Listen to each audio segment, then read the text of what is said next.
We'll start off by downloading PCSX2 from its website. You'll want the latest nightly build, since that is the most recent public release. Once selected, you'll notice that there are 3 versions available. One for Windows, one for Linux, and one for Mac. Just pick the appropriate one which applies to you. After finishing the download, it's time for installation. You can install the emulator anywhere, but for the purposes of this demonstration, we'll do it on the desktop. First, we'll create a folder called PCSX2. Anyway, once that's done, we'll extract the archive into this newly created folder.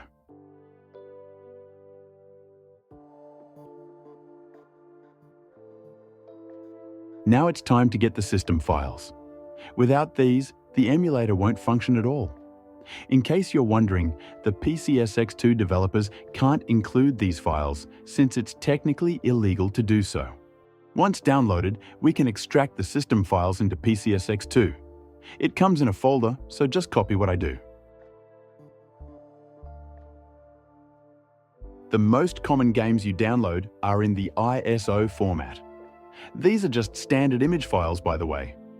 But occasionally, you might run across bin or Q files as well, and if you do, don't panic. PCSX2 can run all of these just fine. Now, we'll simply drag the games into the PCSX2 folder. For legal purposes, I can't tell you where to find these games, so please don't ask in the comments section. Alright, before we can start PCSX2, we need to enable its portable mode first. We do this by creating a simple text file inside the main folder. When that's done, open this text file and simply save it as portable.ini.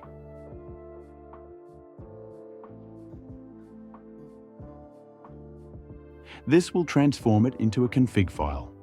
And once we start PCSX2 for the first time, you'll notice a bunch of new folders being created inside PCSX2.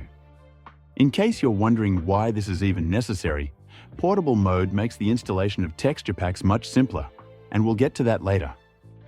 But anyway, it's time to configure the emulator. I would suggest you pick a language that you feel comfortable with. You can also change the visual theme of PCSX2 if you want. Oh, and you definitely want automatic updates.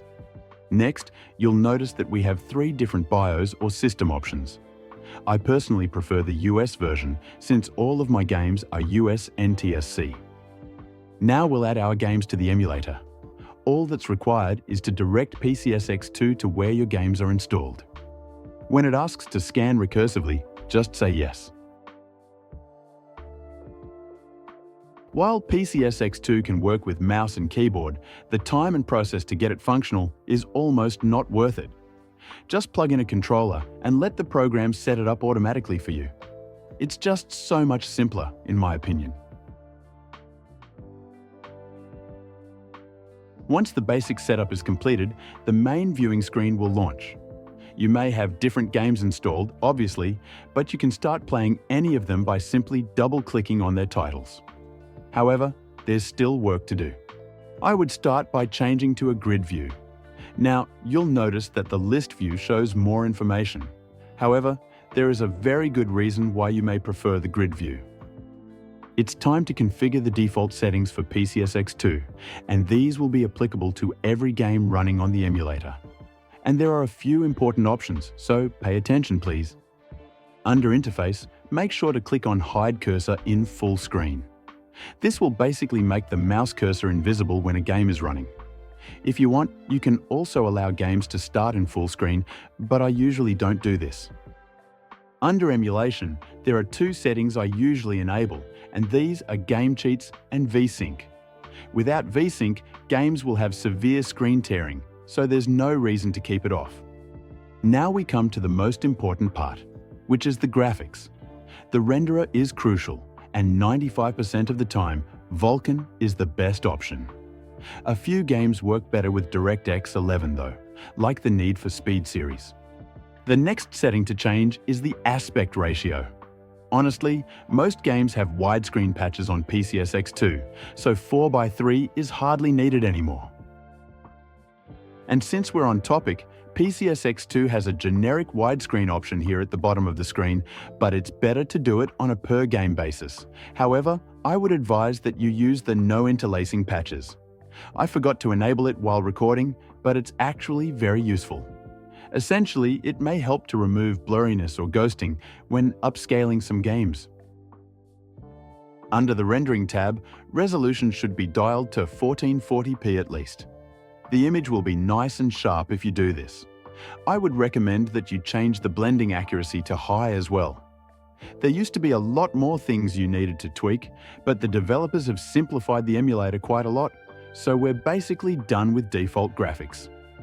If you want an accurate visual representation of your performance, just click on the OSD tab and enable Show FPS. This will give you a frame rate counter, which is always useful. A great feature of the emulator is that you can have online achievements.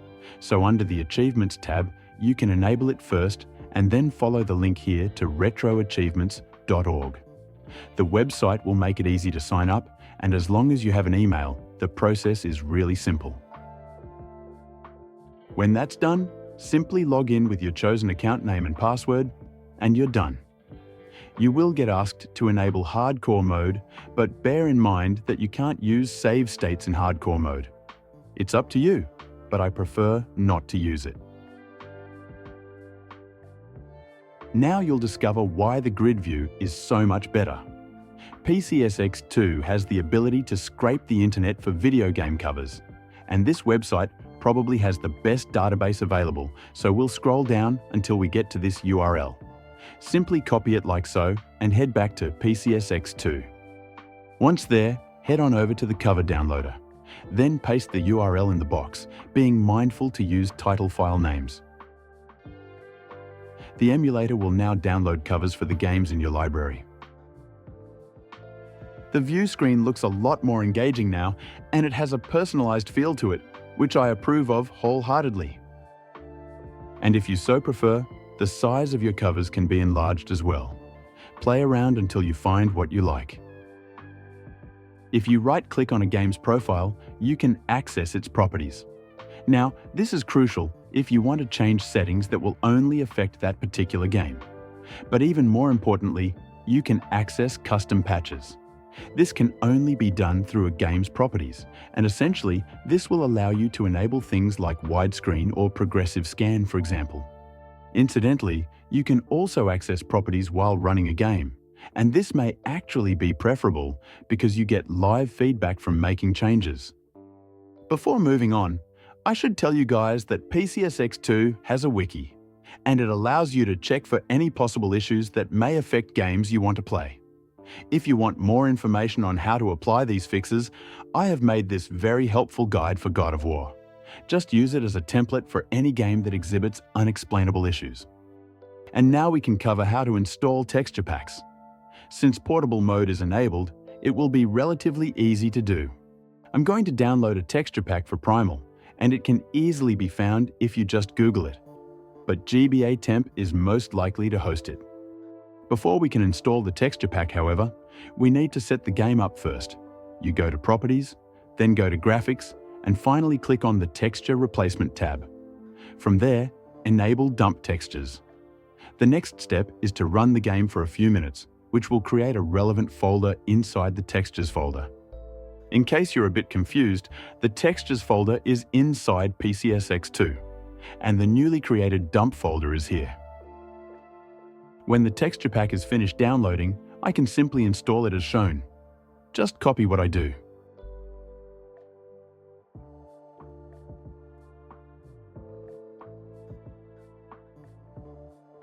We're almost done. Now go back to Properties and disable Dump Textures. Then double-check the author's webpage to see which settings are required. If it's not here, check any README file that came with the downloaded archive. Anyway, he says that we need to activate load textures and async texture loading. Just enable the settings, and finally we're done. We have learned to not only set up the emulator, but also how to install texture packs. It's really simple, ain't it?